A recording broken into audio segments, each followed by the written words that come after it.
Download Mandalion Chinese. Use our code to unlock free courses and get 100 points in the app.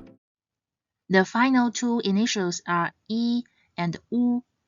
You may have noticed that they sound similar to the simple finals E and U. They are in fact the same. However, the simple finals E and U cannot be used alone without a starting consonant.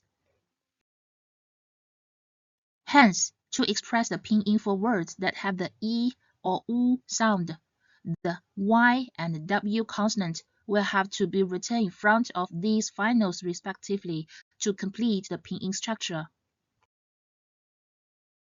For example, this is the Chinese character for word clothes, and it is pronounced as E.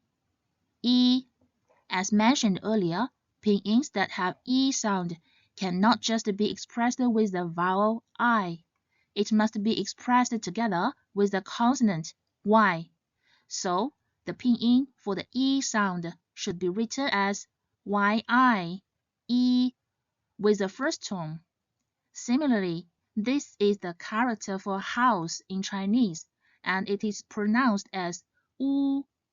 The pinyin representing the sound U is the simple final U.